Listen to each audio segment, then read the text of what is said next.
السلام عليكم البنات، كي راكم دايرين؟ لاباس؟ انا لاباس الحمد لله. ان شاء الله تكونوا بخير وعلى خير. اليوم حبيت نشارك معكم فرحة كبيرة اللي هي مناسبة المولد النبوي الشريف. نحب نوضح غير حاجة البنات، بعض الناس يقولوا الاحتفال بالمولد النبوي الشريف بدعة، بصح يا البنات احنا ما راناش نديروا حاجة خارجة على الدين. بالعكس، المولد هو مناسبة باش نذكروا بعضنا بسيرة الرسول عليه الصلاة والسلام، نزيدوا محبتنا فيه ونفرحوا بولادته اللي هي كانت رحمة للعالمين. النبي عليه الصلاة والسلام كي تولد الدنيا قاع تنورت، وربي سبحانه قال: وما أرسلناك إلا رحمة للعالمين.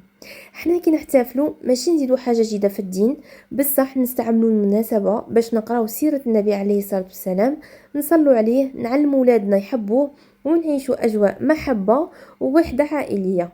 يعني المولد النبوي الشريف ماهوش بدعة إذا كان الهدف تاعنا هو ذكر الله، الصلاة على الرسول عليه الصلاة والسلام، وتذكير الناس بسيرته.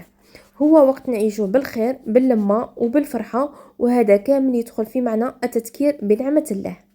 فوالا البنات، وكيما متعودين يعني العائلة الجزائرية شاك مولد نبوي الشريف نديرو فيلم الرسالة. والبنات كملوا الفيديو حتى للاخير هكا باش تدوا افكار، تدوا وصفات، وما تنسوش تخلوا لي جيم وكومونتير هكا باش تحفزوني وتخلوني نواصل.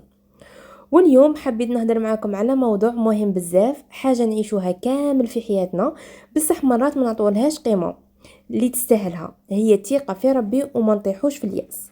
شوفوا يا البنات، الدنيا هذه ما راهيش سهله، كل واحده فينا عندها قصتها، عندها همومها، واحده عندها مشاكل في الدراسه، واحده اخرى في خدمتها، واحده مع عائلتها، واحده مع الصحه. بصح الحاجه اللي نشتركوا فيها كامل هي انه ربي يبلينا باش يشوف الصبر تاعنا.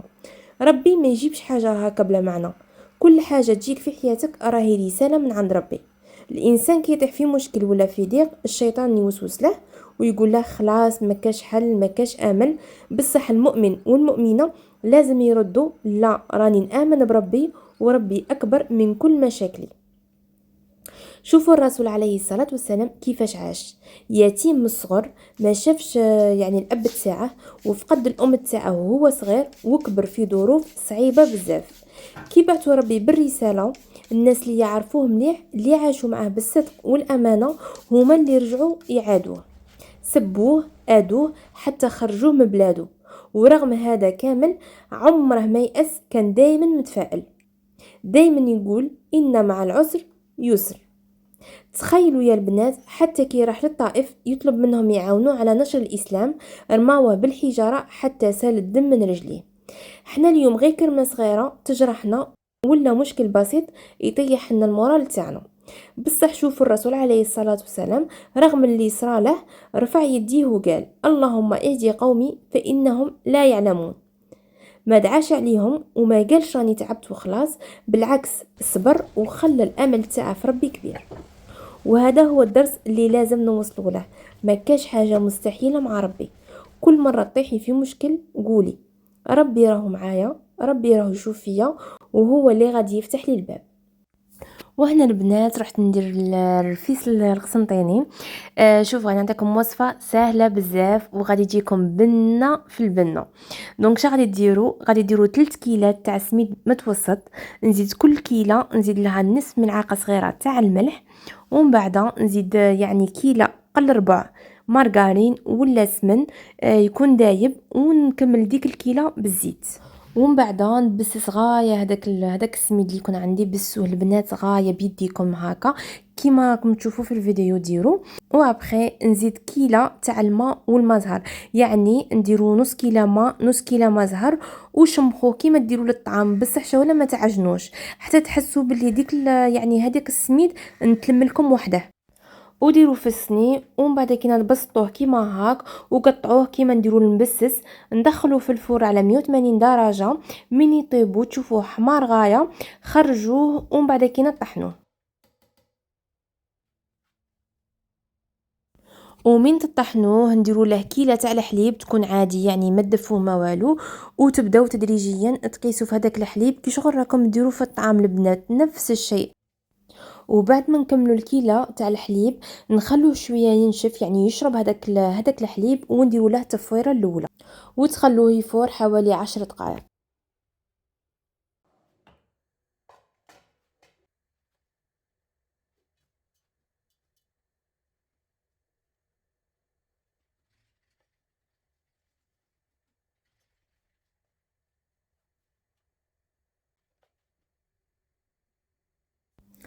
وهنا البنات بعد ما فرنا 10 دقائق نروح نجيب كيلة تاع الماء والماء زهر. كاين اللي يبغي يدير كيلة تاع الماء زهر، كاين اللي يبغي يدير يعني كيلة تكون مخلطه ما بين الماء والماء زهر، نتوما لكم الاختيار. دونك نقعد نرش في هذاك الماء والماء زهر تدريجيا كيما نديرو في الطعام كيما قلت لكم، ونبدا نرش ونخلط بالفوي. هنا ما تقدوش البنات تخلطوا بيديكم باسكو حامي بزاف ماشي كيما الطعام، هذا يكون فيه الدهان وكاع. تما راكم عارفين الدهان كي يحمى وكاع يجي حامي بزاف، دونك من الاحسن ديروه بالفوي. ومن بعد كينا نزيد له 3 ملاعق كبار تاع السكر غلاس ولا تاع السكر عادي، يعني يعطيكم نفس النتيجه.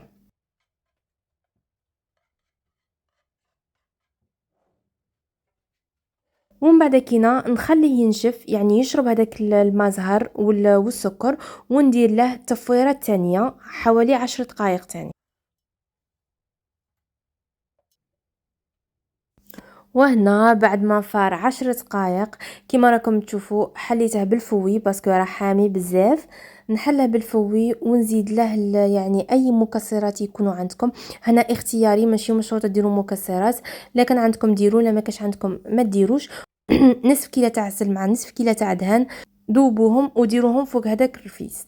يا البنات يجيكم بنه على بنه، شباب بزاف وبنين بزاف. وشوفوا البنات ما يتعجن لكم ما والو، سيوه على ضمانتي.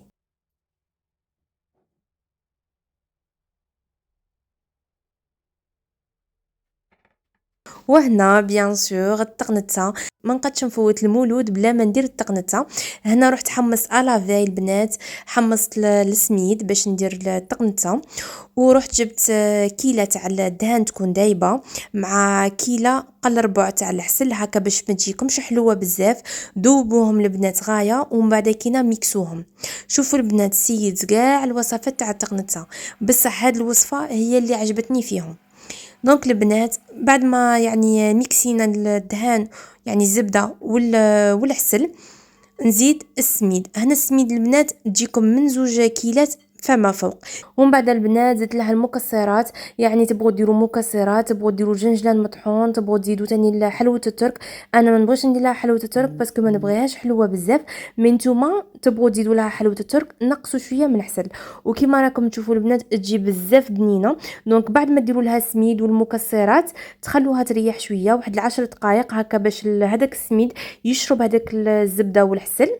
وكيما راكم تشوفوا البنات بنه في بنه، سيوها وعلى بالي بلي تعجبكم. وهنا في التزيين البنات ما كاش عندي كاع حاجه نزين بها يعني تقنتها، جاتني فكره وقلت بوركوا با. رحت كتبت يعني الورق، اي ورق يكون عندكم، رسمت نخله ورسمت جمل ورسمت هلال هكا باش يكون عندي تزيين شباب. وهنا البنات على بالكم بلي في الخارج ما يبيعوش هذوك الصوالح تاع اللي تسوقي بهم التقنته. دونك جاتني هذه الفكره، قولوا لي لا عجبتكم ولا لا. وزيد زينتها بحلوة الترك، زعما حلوة الترك هي الرملة. دونك الرملة جمل النخلة والهلال هذه هي. دونك نقول لكم البنات اي حاجه تكون عندكم زينوا بها، ماشي مشروط تقيدوا يعني بالحاجه اللي نزين بها انا ولا اي فيديو تشوفوه، صوالح اللي يكونوا عندكم زينوا بهم. وهنا البنات زدت تحليه تاع الشموع. هنا تحليه ما شاركتش معكم الوصفه بس غادي نكتبها لكم في صندوق الوصف. ونولوا البنات الموضوع تاعنا، بغيت نقول لكم باللي الحياه ماشي منافسه مع الناس، ماشي نقارنوا رواحنا بصديقاتنا ولا بجاراتنا. هذه تزوجت وانا مازال، هذه لقات خدمه وانا مازال، هذه عندها دار وانا مازال.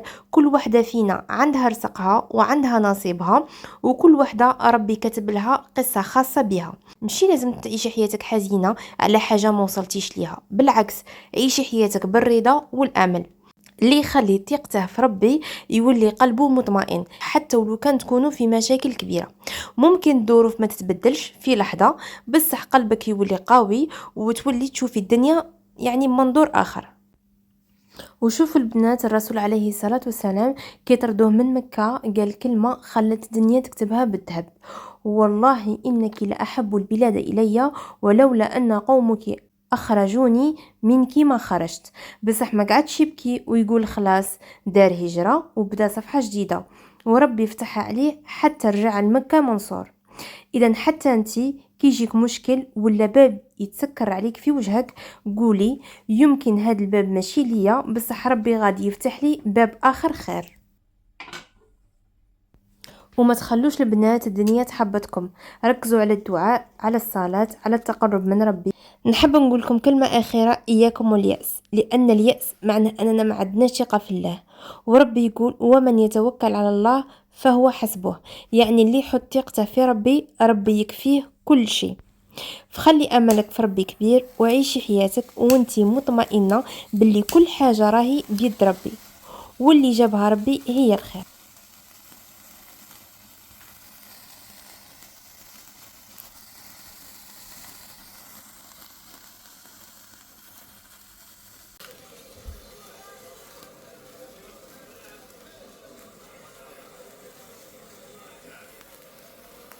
وهنا البنات كيما راكم تشوفوا حضرت لكم هذه الطاوله يعني بسيطه. فوالا دونك درت لكم رفيس القسنطيني، تحليه شموع وتقنته، ونقول لكم صحه مولودكم. وكما قلت لكم ونعاودها لكم، يعني هذا ماشي احتفال، انما باش نذكروا سيره النبي عليه الصلاه والسلام. وحنا نحتفلوا بالنبي عليه الصلاه والسلام كل يوم، يعني نصلوا عليه. وصلنا لنهاية الفيديو، ما عليا غير نقول لكم الى عجبكم الفيديو ديروا لي جيم وبارطاجوا لا فيديو مع صحاباتكم هكا باش تكبر القناه تاعنا. ونقول لكم تهلاو بزاف بزاف في رواحكم. سلام، الى فيديو اخر ان شاء الله، وما تنسوش تكملوا الفيديو.